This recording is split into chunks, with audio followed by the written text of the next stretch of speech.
Hey everyone, Catch 'em All Collectibles here. Today's video, I'm just going to do a quick box break of Lost Origin. The set just came out this past Friday. I've opened a couple boxes pre-stream, or pre-recording. I will show the hits from those two boxes at the end, after I finish this box break. But yeah, I'll just chat a little bit about what's going on lately with respect to me, my business, I guess the set as well. It's just been a really busy weekend. I have some videos I'm looking forward to making on deck. I just didn't get around to them, and I don't want to really.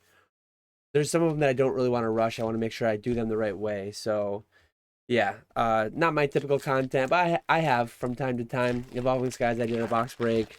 It was pretty hype at the time, and uh, Evolving Skies. On the topic of that, absolutely crazy what that set is doing. I've sold down to about 6 cases, thinking that the reprint was going to be deeper, thinking that there might be more reprints down the line. I'm kind of back and forth on what I should do.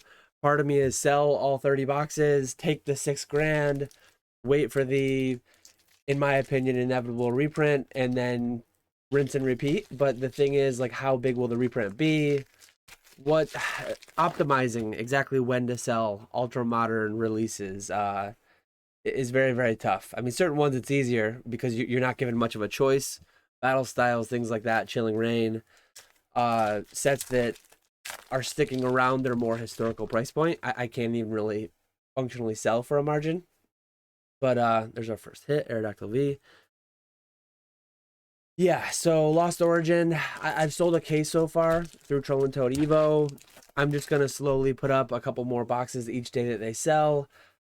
Going low list, at release, they do tend to sell quickly when you're low list on the market, or on the platform of Troll and Toad. So yeah, I don't know. Maybe I'll slow down a little bit once I get down to only a few cases left. There's all this conversation out there. This is a one-wave thing. If and when will the reprints come? We're just in a constant state of like, how much of this are we going to actually get? So much speculation, and I don't sweat it too much at the end of the day. If I'm buying for 86 and selling for 120 plus, I'm doing really, really well. I mean, these are only going for about 105 right now. But yeah, I feel like if there's no reprint on the horizon, the play might be to hold a bit more of them, 2, 4, 6 months. If the reprint doesn't come, big if, I could see these being 150-ish potentially. I mean, potentially even more. Who knows? Seems to be a lot of hype around this. There's the Giratina. I don't even know how to say it. Alt art, the big chase card, but through my first 2 boxes I opened, I haven't hit that. Part of the reason that I didn't have time to make an in-depth video this weekend either. We had a birthday party Saturday, which was a lot of fun. I barbecued some chicken and stuff for that. I was in charge of food for the event. So then I had an old college roommate actually was in town, and it was funny. Um, he just wanted to. I mean, he's fascinated by the fact that I sell Pokemon cards full time.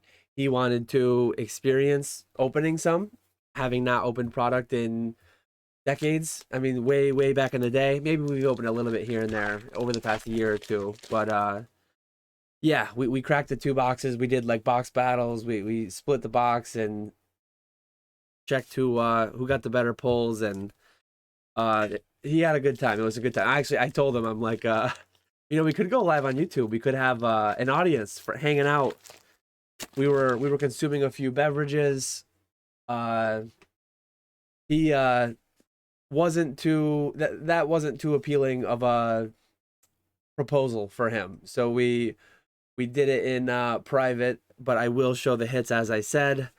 Had we streamed it, we didn't stay up till 7:30 a.m. like Jake and I did, but we did. We ended up ripping a Metazoo UFO box. We ripped 2 Lost Origins boxes. We ripped McDonald's packs. It wasn't quite as crazy as when Jake was over, but we went till about 4 a.m. ripping quite a bit of stuff. There's all around me. All around me is empty pack wrappers from various things. So not quite as bad as it was. I really like that Pikachu art. Yeah, sorry I go through the things so quickly. I just don't want to make this too long of a video, but I've opened so much MetaZoo UFO lately. It's nice to get a little bit of Pokemon going too. I haven't opened many sets the past year or two. I probably will plan to open a case to 2 cases of this. I haven't opened any with my wife or my son yet, but I do look forward to opening with them as well. Doing some box battles. They really enjoyed the UFO chase, so I'm sure we'll get some cards added to my son's binder. I'm sure my daughter will also get a handful of them that she'll crinkle up and rip in half and try to eat, but we're getting them there. But yeah, other than that, we're on the second half of the box now. Uh Also busy. The consignments are going well. Again, consignments are open. There's a link to the document in the description if you want to send items. $100 minimum. Buy it now, sell price of an item. $250 average item price though required. Just so that I don't get inundated. As of right now, there's a pretty big wave of things coming in, but I can fully handle it. If and when things get, there's a double hit with a V-Star. If and when things get to where I'm worried that I won't be able to turn cards around in a few business days, couple business days, getting them from when I receive them to setting the pricing to getting them listed, I will either raise the limit, temporarily halt acceptance of new ones, but it's the cards coming in are coming in at a good, comfortable pace. Like a decent little wave, but nothing at all that is overwhelming and I can't handle. I have mentioned, I think recently, oh, there we go. Pikachu VMAX. Gold card. First gold card I've hit. Well, the first one exactly like that I hit. There are going to be some updates moving forward. Like, I'm recording this on Sunday. You're going to see this live on Monday. I don't have a sitter for Monday and Fridays anymore. So Mondays and Fridays, I never really did live streams, but I might be losing my sitter every day. I'm not entirely sure. It's a dynamic, currently constantly evolving situation. But I might turn into working night shift. Right now, my standard business hours are 8 a.m. to 4 p.m. Eastern. I might get into a situation where I'm working 4 p.m. to 12 a.m. Eastern or something like that. So if and when that happens, I'll have to move my office hours from Thursdays at 9 a.m. Eastern for the Pokenomics Patreon, which is linked below. Really like the character rares. But the trainer gallery. I will definitely give as much notice as I can, but this week I do have a sitter Tuesday, Wednesday, Thursday. So I will be doing a live stream as normal, either Wednesday or Thursday. I'm not sure which day. I will schedule it out with as much notice as possible. Nice Electrode V. Full art. So yeah, look forward to that. This week it'll probably just be showing some of my consignments, hanging out, talking, doing whatever we do. We'll have to see what the live stream ends up being, but I'm sure it'll be fun. Other than that, I've also got some projects underway in the office. Some of them will be visible and apparent to you. There we go. Giratina V-Star. Not crazy about the rainbow rares, but it's a hit, so that's good to see. Yeah, some of the big projects I'll be doing won't even, they're more quality of life for me. They won't actually affect the viewing experience of the stream. But like right now, I don't know if you can tell, I'm kind of leaning this way and my hands are over to my right. I'm going to be mounting things from the ceiling and coming down. My lighting is all like mounted to the table with rods going up. I'm going to make it all, there's cords everywhere. It's just kind of a mess. I'm going to optimize the layout. I'm going to optimize the cord management. I'm going to make it a lot cleaner and a lot less cluttered so that I can work more efficiently, because it is a pain when everything is just in your face. These camera mounts, these light mounts, they're everywhere. I do really like, I don't know if there's a name for this. I don't know what exactly it is, but I do like it's on a lot of cards in the set. The little purple, blue, and red or pink, purple, blue, and pink border around the frame of the card. I really like that. It's on some of the regular trainers. It's on some of the commons and uncommons, I think. It's a little bit all over the place, but it is a good look. I really like it. But yeah, there's also going to be a little bit of adjustments to what you're seeing. Like actually, if I go if I go full screen, you'll see the mess behind me. But oh well. The shelves, I'm getting longer shelves so that they extend off screen. Like right now, you see my light hanging there. That is going down to a surge protector on the floor. The cord is across my doorway. I have to move it when I'm not streaming. That's going to go up into the ceiling. I'm going to make an outlet in the ceiling. This light, everything's just going to be like nicer up off the floor. Cord's not hanging. These shelves, I'm putting longer ones in. I'm actually probably going to put a second shelf below. So there'll be 2 tiers of shelves with then the photos below it. I'm pretty excited, but it's oh, wrong layout. It's probably gonna take a day or two away from my work schedule to be working on that stuff. And when I'm already gonna be like kind of limited a little bit with my sitter situation, it's gonna be a busy few weeks, and then yeah, the main things around why I'm the sitter situation are that my son just started pre-K and my sitter's son just started pre-K as well. So my daughter's a couple years younger. She's got a couple years till pre-K.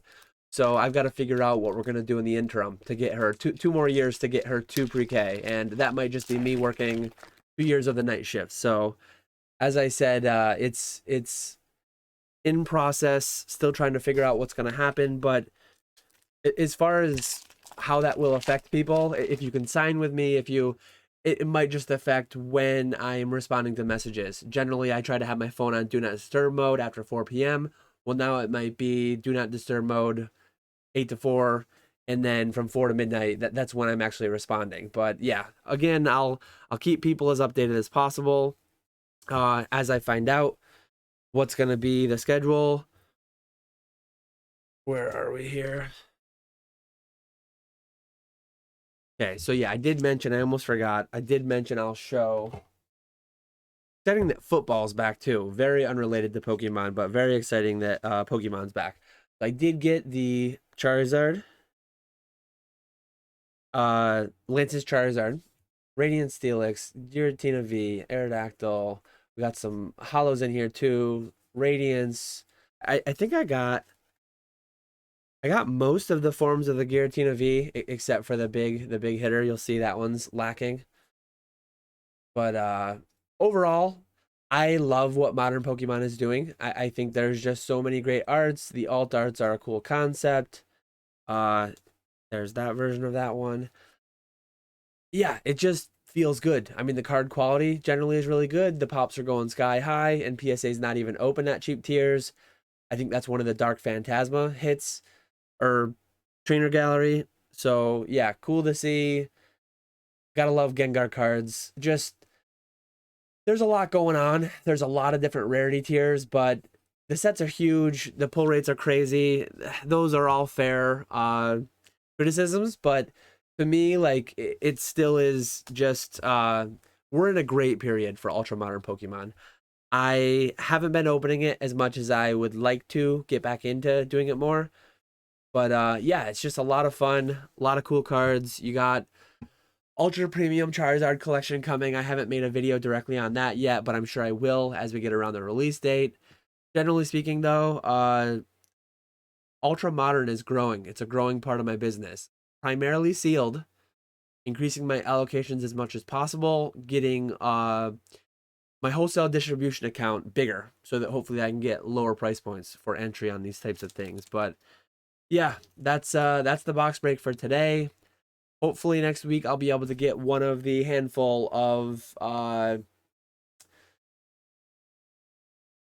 more elaborate videos, more in-depth on some specific thing. Some of it, well, I guess you'll see in the future what they are. I've probably teased before the ideas that I'm having for videos, but yeah, looking forward to continuing one Monday video, every other Saturday doing MetaZoo, and then a live stream either on Wednesday or Thursday. The live streams might move to the evenings, which American viewers will probably like. Some of them won't, because now instead of watching it on the clock, you'll have to be watching it on your own time. EU people will probably not be a big fan because it'll be while they're sleeping. But yeah, we'll see how it goes. That might also affect Pokeflips. Pokeflips might move from every other Thursday at 1 p.m. live with certain guests, or when it's just Nick and I, that might move to the evening. So again, I'll keep everyone updated as I figure out my schedule moving ahead. But right now, kind of in an uh, unestablished dynamic situation, not really knowing where it's going to head to, but fairly certain that things are going to change a little bit. But yeah, thanks for watching. I appreciate it. I will catch you all later.